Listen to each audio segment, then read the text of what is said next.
Daniel here with another episode of Origins from Art of Dental Marketing with a dentist that I've been following on social media for probably a couple of years now after hearing your praises from Dr. Dave Rice, who's a really good friend, Dr. Bianca Velayo, who practices in Las Vegas. And I mean, you're always doing the mom thing, you're doing the entrepreneur thing, you're doing the speaker thing, you're doing mentorship and training.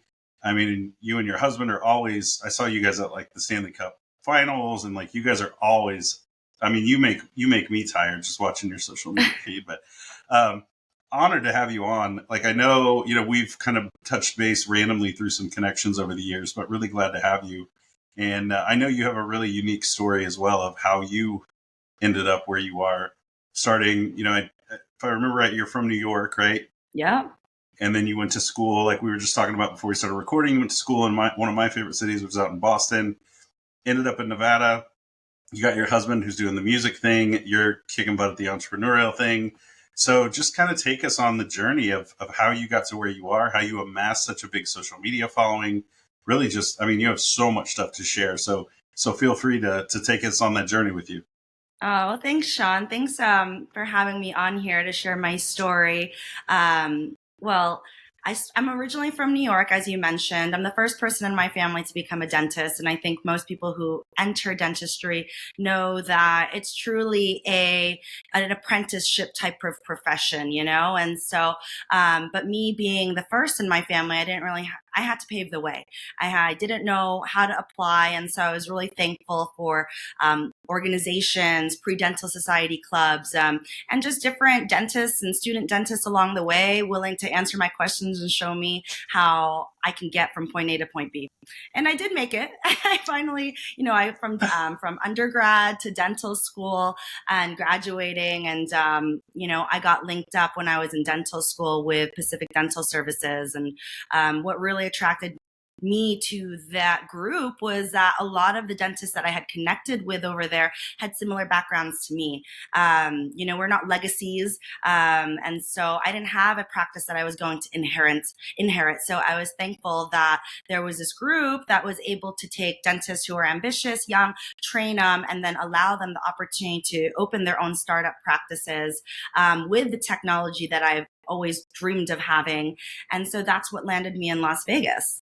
And, I got paired up with a wonderful mentor doctor who was willing to take me on as an associate, show me the ropes, and that's sort of what landed me. Now my passion is mentorship, because I know I couldn't be here without people showing me the way, teaching me all the steps that I needed to do. And so now throughout the years, I've been graduated 8 years now, practice owner for 7 years now. And along the way, I've been able to mentor multiple associate dentists into partners, even dental assistants into going into dental hygiene school, dental school, and even, front office who wants to grow in leadership and become office managers or dental assistants into lead dental assistants. And it's been so cool. And that's a little bit of overview, but we can dive deeper into any part of that.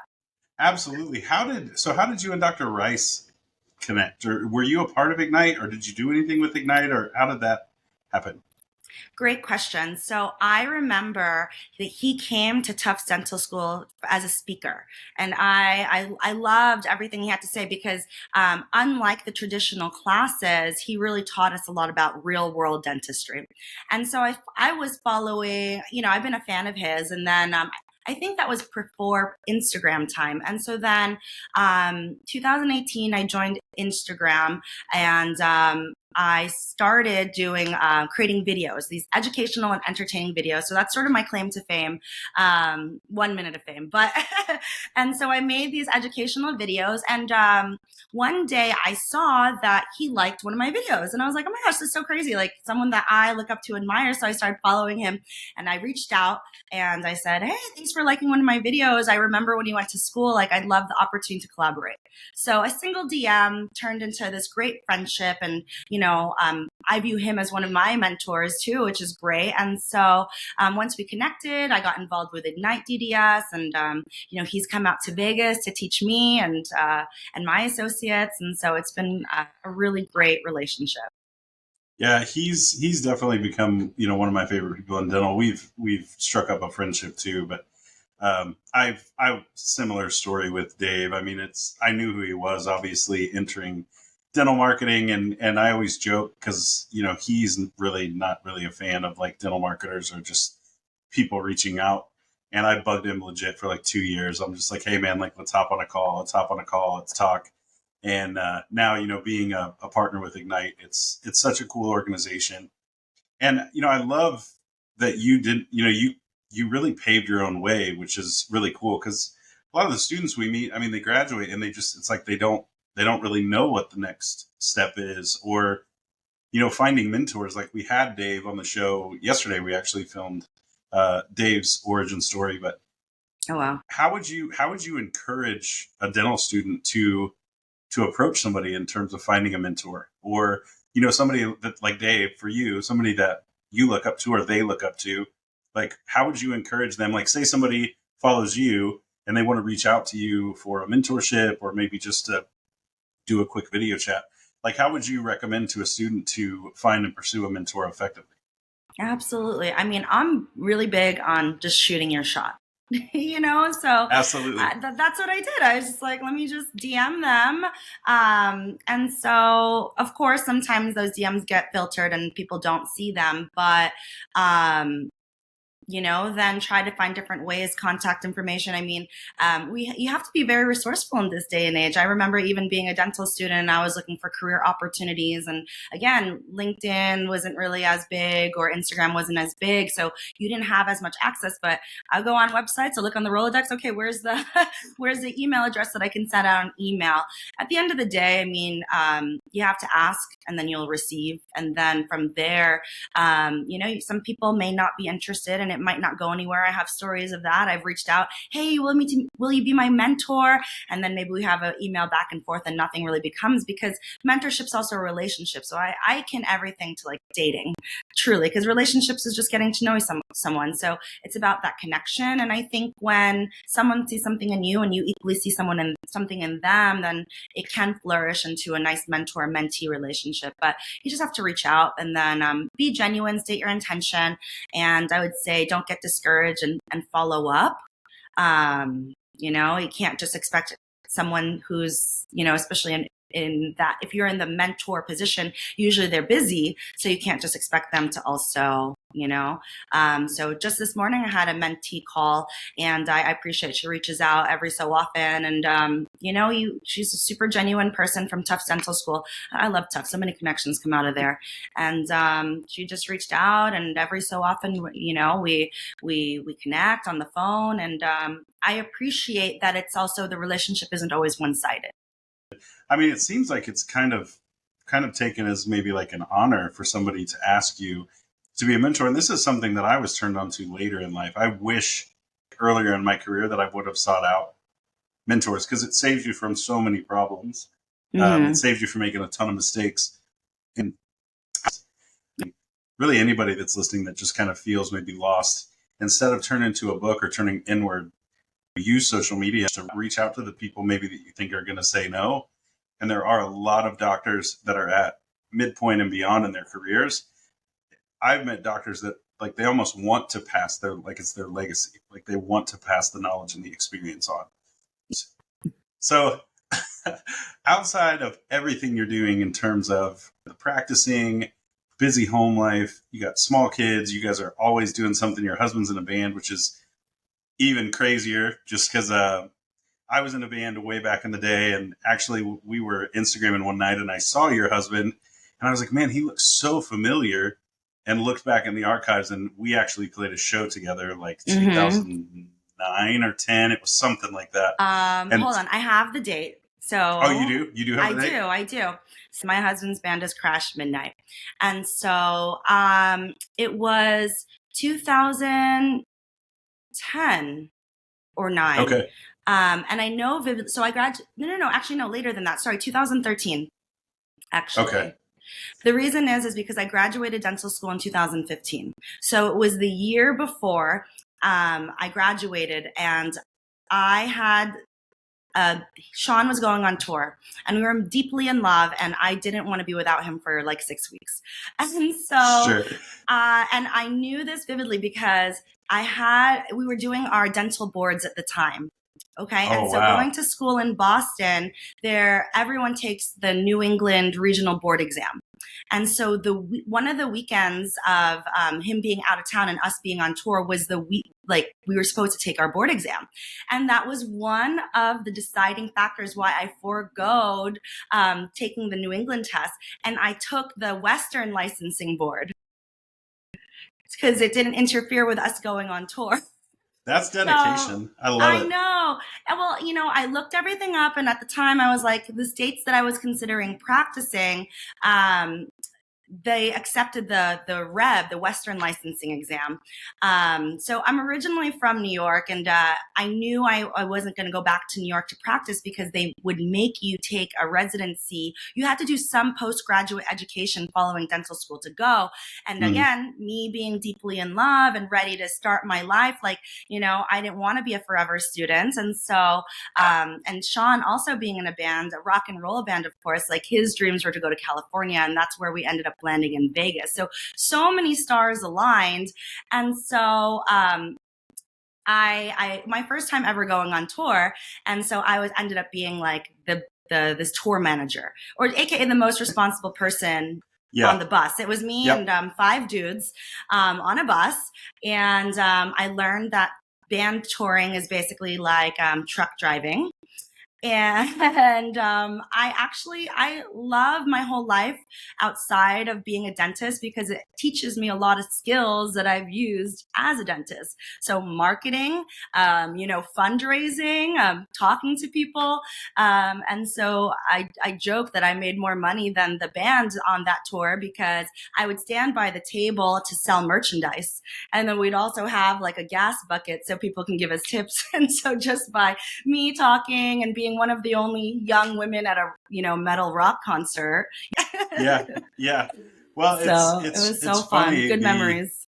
Were you at that show? So were you there that night when we played that show? Okay. Where were we in Nebraska? Probably something. It's always fun to connect with people that have been on tour because everybody thinks, oh my gosh, it's so much fun, and the show is fun, but everything else is not fun. Yeah. The travel is exhausting. That's actually why I quit. I mean, I fell in love with marketing. That's where I knew like this is what I want to do. As you start to get older and the road just gets longer, and I'm dating myself here, but really it was like the MySpace days kind of. And so you're seeing your friends getting married and having kids, and like you're gone and you're missing birthdays and you're missing all this stuff. It really starts to not be fun anymore. And we had been gone for, I couldn't even tell you how long. I mean, it had been months and months and months. And I'll never forget the night that I was like, you know what, I'm done. I had fun. It was really, I'm glad that I had the opportunity to do that. I feel like I have a deeper appreciation for the music, the craft, and it is very hard. Those are such great memories. It's funny. And I love that you experienced it because I hardly ever can talk to people about this. My favorite moments on tour were never playing. It's the sunrises in the middle of the desert when there's nobody around and you just happen to be at a gas station in literally the middle of nowhere, or just the beauty and the country when you're out. But just those little moments that a lot of people don't get.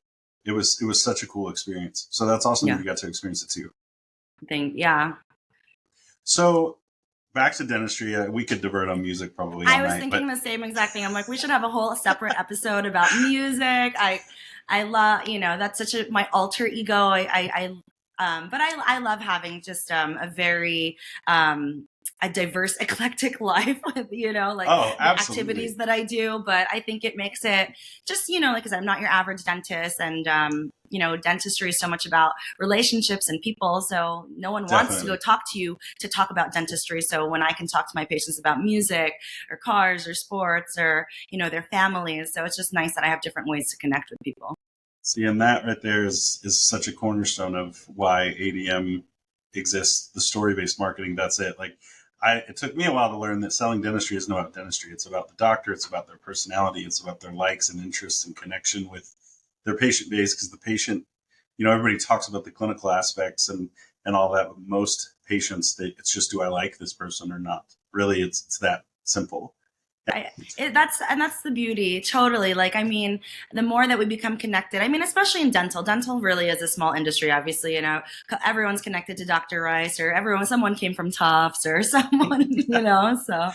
So back to the mentorship thing, because I know that's such a big part of drives you. What is it like in terms of being a mentor? So we talked about going after the mentor that you need. What would you say is advice you could give to a doctor that maybe does want to mentor somebody, but they don't know how to start, or they don't know?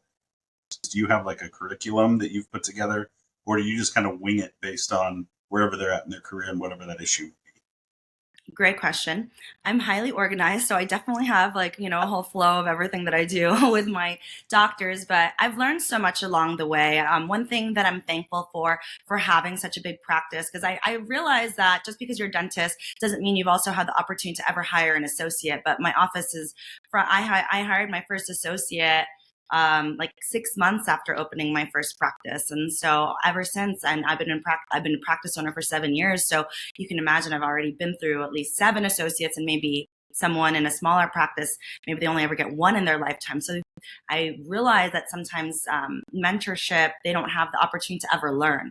So for me, if I can share some of my learnings of being a mentor, I've learned that you have to find a good mentee. I found that it's great. You really want to find someone that you have a good rapport with, because if they don't trust you and they don't believe in you, then they're not going to listen to anything that you have to say, and you're just going to butt heads. So I've learned to hire people that I really like, because you do spend a lot of time together, and then for me, mentorship, I just take such an investment in the people that I bring into my team. Like, truly, I treat them like an extension of my family, and to that, I invite them over for Thanksgiving if they don't have people to spend their holidays with. That's the level of how much I value these relationships. So of course it's work, and then primarily it's around dentistry, but also my mentorship style I've learned it's going to be whatever you want it to be, but because dentistry is our livelihood, it's supposed to support us being able to have families and support us to, pursue our passions. I've also expanded my mentorship beyond the walls of the dental office to, if you want financial advice, I have student loans. I'm happy to share with you what I've been able to do to build my own wealth, or you want to start a family. I have a family and I'm happy to share with you. So, mentorship, I would say if you are looking to do it, you have to be open and comfortable being vulnerable. And, cause that's hard I've learned it's hard too, because, in my different mentors, sometimes I think you think that your mentee expects you to be perfect, but they're not perfect. And so if you're not open to sharing your mistakes or shortcomings because you don't want to expose yourself as being imperfect, then no one's going to learn. Right. So I'm very comfortable sharing with them how all the lessons I've learned, all the hard lessons, so that way hopefully they don't have to make those mistakes. And it's been really cool because I have developed 2 partners, associates turned partners turned families. One of my partners, she calls me her big sister, which is the biggest honor. And so it's just been super cool to see them take the lessons that I've shown them, and now they've been able to achieve success faster or grow their practices faster than I have. And so I would just say, find a good relationship, don't be afraid to be open and honest, and be patient. I would say too, as someone who has high expectations, it's easy to get frustrated. How do you not know that? But then I try to remind myself, when I first started, I was super clueless. So they're already better than me when I first started. So just having that humility and self-awareness to be okay, we all had to start somewhere, and remind yourself there's a reason you picked them to be your mentee. So don't get discouraged as well, because anyone learning to ride a bike is going to fall down. Yeah, I struggle with that too. Do you have a rosebud moment or a cornerstone moment when maybe you wanted to throw in the towel, or you thought, this isn't really what I signed up for? Where, or do you have multiple moments maybe where that happened? I mean, regularly? No. I mean, the last 4 years have been super trying.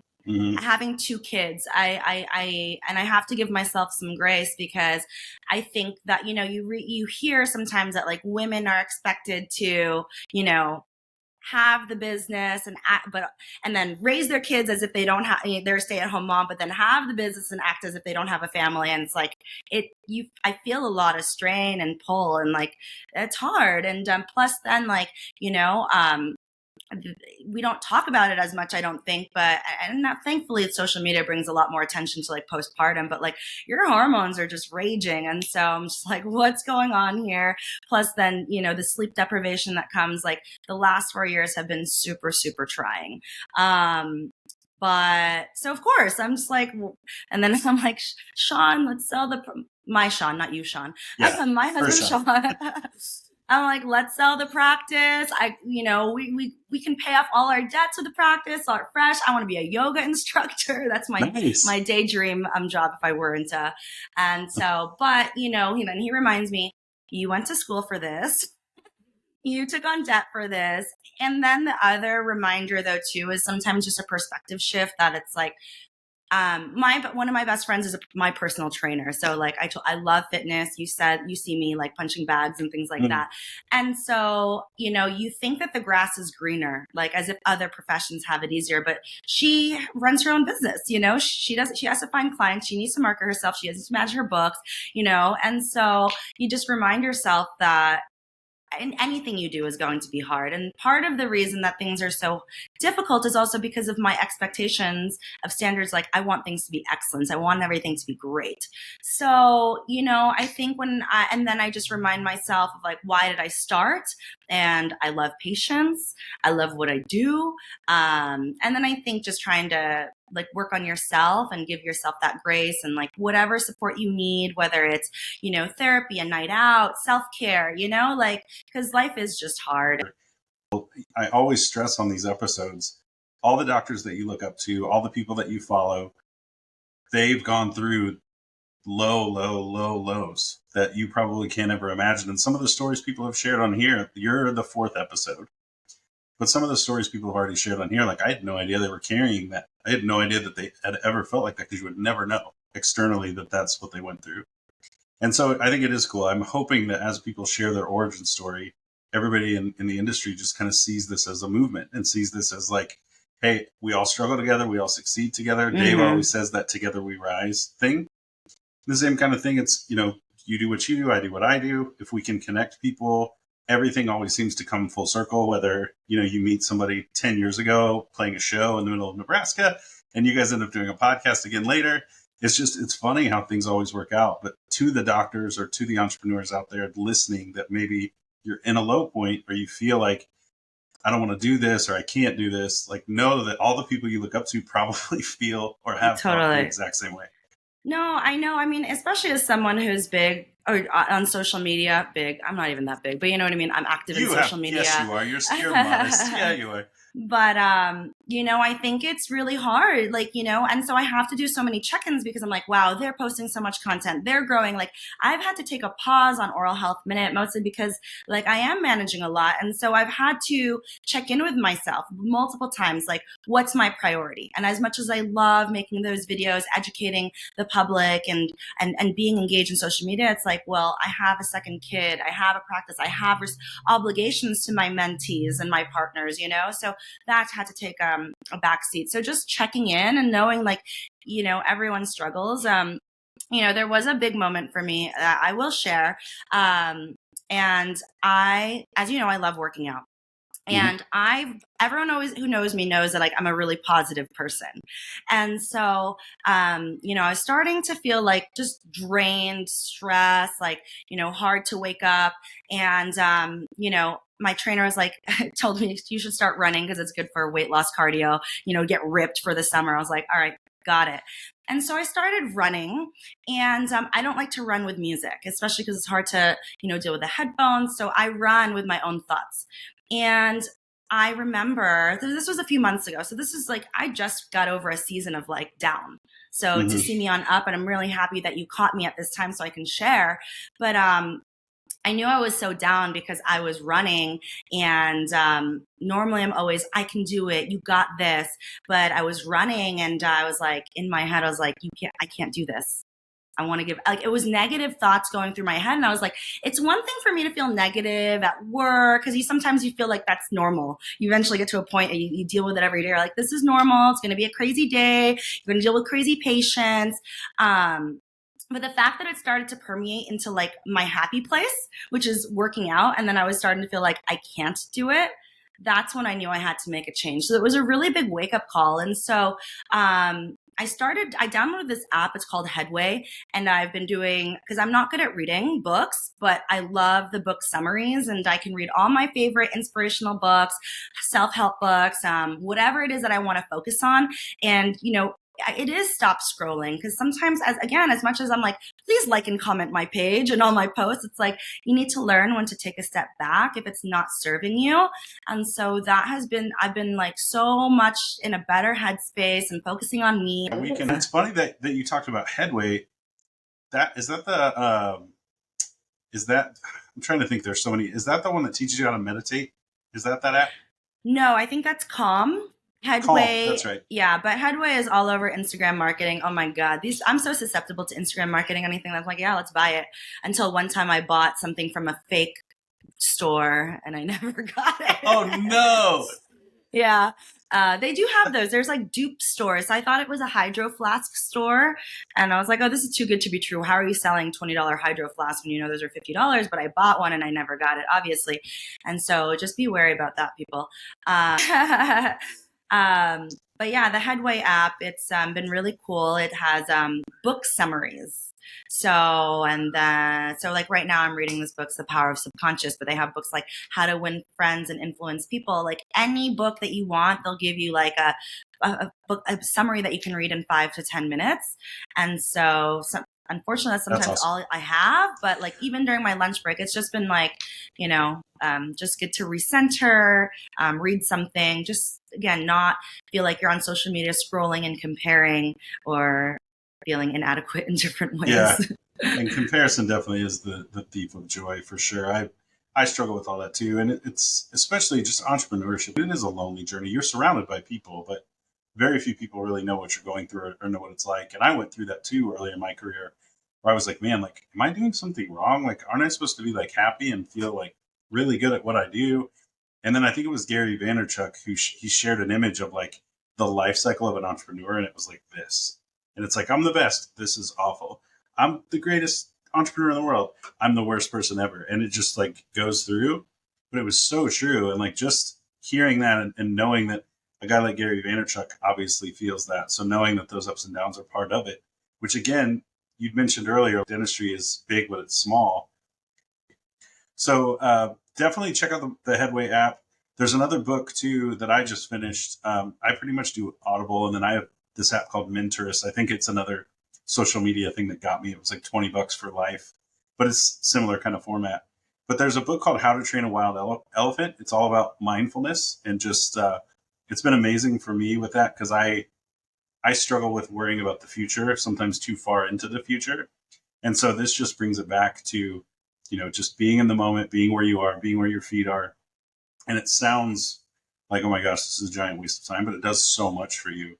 And I'm so glad that you led into that, because I want to start asking everybody on the show, and this is the last question, but what books are you reading? Like, what would you say like needs to be the nightstand list for folks? So like you can do top 3 if you want, or if you have something recent, like How to Train a Wild Elephant. Good book. Probably won't ever read it again, but it's really good. But like for me, like Atomic Habits is one of my all-time favorite books. Like I read that book all the time. James Clear, it's phenomenal. Building a Story Brand is another one that I love. So do you have any like just cornerstone books that you're like, these are my go-to? And they don't even have to be specific. You know what? I mean, for sure, my one is it Angela Duckway, Grit? Oh, okay. Yeah. Mm-hmm. I read the summary. I didn't read the book. No, I love summaries too. I love that book. I think it totally resonates with me, just because, again, that's how I got here. There's no handouts. It's just blood, sweat, tears, just knock and like, and keep asking and keep on grinding it out. And it's that tenacity of never give up. And, you know, and that's actually what I look, that's like the best person to be a mentee, best person to partner with, best person to hire is someone who's super gritty. I'm a firm believer I can teach, you know, we're all, if you want to, we can teach you anything, or even myself, right? I'm a sponge. I learn anything. But as long as you have that resiliency, never give up, I mean, the sky's the limit for that person. So was the grit book, or that mentality, you think kind of how you pulled yourself out of that tough season, like you mentioned when you were jogging? Did you just kind of force yourself through? Absolutely. I mean, I was like, you know, Sean, my husband, love him. Great, having a great partner makes all the difference. But he, you know, he had to have a pep talk with me, and first, and reminded me of that book. I'm a big New England Patriots fan, specifically Tom Brady. He's my spirit animal, spirit athlete. I'm sorry, don't hold it against You don't have me. to apologize to me. But you know, he was like, when I was down, he was like, "You said you're Tom Brady." He was like, you know, what would Tom Brady do? And he's like, remember, like you have the track record, you have the experience, like you are greater than what you're feeling right now. So, That's you awesome. know, it Great was really, advice. it was so like what I needed, you know, because I think, and for anyone that you're, you know, who goes through that self-doubt, which it seems like everyone, and is very Mm-hmm. common. So it's just like, you know, you are more than what you're feeling in that moment. You know, you have a track record to prove that. And even if you don't, because you're just starting out, like do you trust yourself that you can do what it takes to take it to the next level? And like I said, I mean, it's hard work beats talent when talent refused to work hard, right? So Right. I'm all about that, because I'm not naturally gifted in anything. I just, you know, I'm just staying at it. I'm just winning the long game. You know. That's awesome. So who are you rooting for now that he's retired? Are you still a I know. Patriots fan? Okay. No, I mean, yes, a little bit, just because like that's the home team for us. Yes, even though I'm from New York, I am an adopted New England fan, because that's where I learned all about sports. I did 8 years in Boston, and I married Mm. into a Boston family, so we're Boston sports. But Vegas has all the sports too. I mean, so and so we're Raiders fans now too. Oh my gosh, Um, I gotta let you start. We got Mahomes Nation here. Why don't you guys just be Chiefs fans like everybody else? Patrick Mahomes is going to be I the don't have greatest any ever. affiliation. I mean, but you know what? Like, because of the football changes and everything like that, we are just really big hockey people. Got it. Got Vegas it. Golden Knights, Boston Bruins, and my kids are into hockey, which is so fun. That's where I just came from before our podcast. My 4-year-old son is doing skating lessons, because they have a whole program. You have to learn to skate before you can learn to play, and it's just so cool to watch him love it and you know, learn something new and get better each week. That is awesome. That's Yeah. so cool. I didn't know that they started that young. That's really really cool. You Hockey's know, not I really a haven't. thing here, but What's that? Oh my gosh, I'm out of. I don't know. I have a lapse in my memory right now, but the 10,000 hours book. oh, I know what you're talking about. I know what you're Yeah, talking that it about. takes 10,000 hours to be excellent at anything. And so, anyway, popular author. I'm sorry, I'm losing my credibility right now as we speak. He wrote another book as well. But anyway, Yeah, I know who you're talking so about though. we're starting Billy. He's been doing hockey for almost a year now, or ice skating for over a year now. They enroll you as early as 3 years old. Wow. And is that Future Olympian in training. It's the Tiger Mom and me. absolutely, or at least just play hockey? I mean, I've only been to one hockey game. I went to a Blackhawks game. Gosh, I couldn't remember, 2017 maybe. A lot of fun. Didn't understand what was going on, but I'm trying to get into it. I've got a couple of friends out in your neck of the woods that have said, hockey's like the coolest thing ever, and it's way better than football. Which we'll see. But you guys always look like you're having a blast every time you guys are at a game. No, we're so lucky. I love Vegas. Vegas has been so great for me and my husband and his career. Who would have known? Like, you know, I'm coming from New York. Like, when you're in New York, you're brainwashed to think that New York's the best state ever. Like, because I mean, it is, and it's in all the movies. But like coming to Vegas, man, I swear it tops New York. It truly, Vegas is a city that never sleeps, 24 hours. And now that all the sports are coming here, tax free, oh man, and like I live in the suburbs, and you get like some nice suburban vibes, but then the city's 15 minutes away. Oh my God, I can go on and on. But there's never a shortage of things for us to do. Great place to raise our family. Great place to have a business, obviously. So very, very thankful that the stars aligned to bring me here. That's awesome. And it's cool to see all that you're doing. Feel free to let people know how to get in touch with you. Obviously, there's probably people that follow you on the social media scene here listening, but I know you've got all kinds of things that you're up to in terms of the mentorship things. You're doing coaching, or you're getting ready to launch some courses. Like, am I remembering that right? Yeah, I do a lot of different things. So you can follow me on Instagram at dr.biancavelayo. I'm always happy to chat. Because of all the connections that I've made on social media, my friends and I, who are also social media influencers in Vegas, Dr. Audrey Cruz and Cassandra, at Cassandra Cares. But anyway, so we are starting Vegas Influential Professional Social Club. And so it's a meetup for professionals in Vegas, but not limited to the healthcare industry. So that's what's really cool about Vegas as well. I mean, I think that it's a connections-based town. So, anyone who's a professional, we already have people RSVP'd, accountants, physicians, bank executives, healthcare executives. So it's not limited to just healthcare, but just to expand our circle, network, grow. We have pre-professional students. So my dental students, if you're in the neighboring town, like please come join us. Our first event's going to be August 31st. I know, we're hopefully trying to do this quarterly, maybe build up monthly. But a phone call is great, but nothing better than that face-to-face interaction and, exchange and just get good advice over a cocktail and, some Absolutely. direction. And we'll make sure we'll post links to everything, and we'll try to promote it as much as we can too. I've actually got a couple of friends who are doing a startup out that way too. I just spoke out there. I don't remember, but I think it was April. The Sphere thing wasn't working yet. I saw it and was like, what the heck is that thing? Have you guys seen it yet? Did you guys go see it yet? I've seen it as I've been driving, but not up close. But yeah, it's so popular all over the internet right now. Yeah. It's so cool.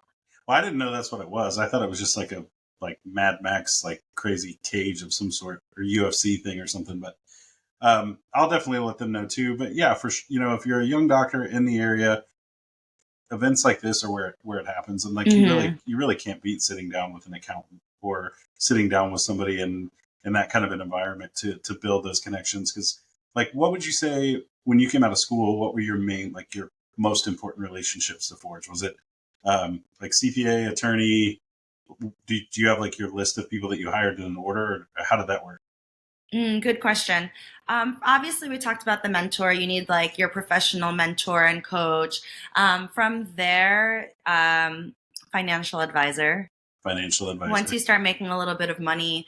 But I didn't do that right out of school, honestly, because I needed to start my whole life. People did encourage me to meet with a financial advisor right away.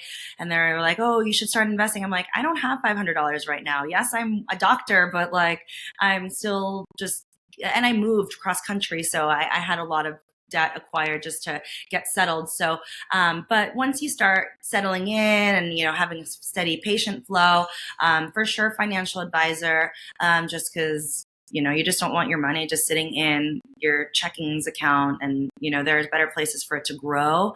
So I would say there. Yeah. So you heard it here first. Shoot your shot. Go for the mentor you want. Get a financial advisor when you start making a little bit of money. Maybe consider Vegas. If you are in the Vegas area, check out, is it just VIP Social Club, or how do people find that? Okay. Yeah, so we're on Instagram. We just launched it literally just a few days ago, but already so much interest. So it was super cool. People even said they want to come from out of state. I'm like, okay, cool, come meet up. So VIP.social club, and definitely feel free to message me at Dr. Bianca Velayo. I love mentorship, and I'm always looking for great people to join me and my team. And, because I do have a growing practice. We just expanded my office in February, I went from 3,000 square feet to 6,000 square feet. Really big, and my dad was like, make sure that they don't lose that, homey feel. You don't want patients to feel overwhelmed. I'm like, no, trust me, it's still very concierge. It's just like every person has their own little space now and we're not on top of each other. It's just so we can have some breathing room. But that means more space for me to bring on mentees. So if you're looking, please let me know. Well, Dr. Velayo, I can't thank you enough for coming on. I know this format is a little foreign from most, but thank you for sharing everything you shared tonight, all the wisdom, cool life experience, life stories. Always love to hear them. Again, we'll put everything in the notes of this podcast in terms of how to get a hold of Dr. Velayo. If you have a question or want to reach out and for some reason you can't find her, you can always reach out to me. It's just Story-Based Dental Marketing on Instagram, or you can email me, Sean at Art of Dental Marketing. I spell it SEAN, Sean Art of Dental Marketing, and I can definitely get you guys in touch with Dr. Velayo. But Doctor, thank you so much for spending an hour of your time tonight. I really appreciate it.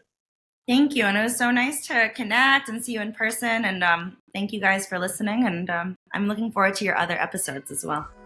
Thank you, Doc. Have a good night. Night.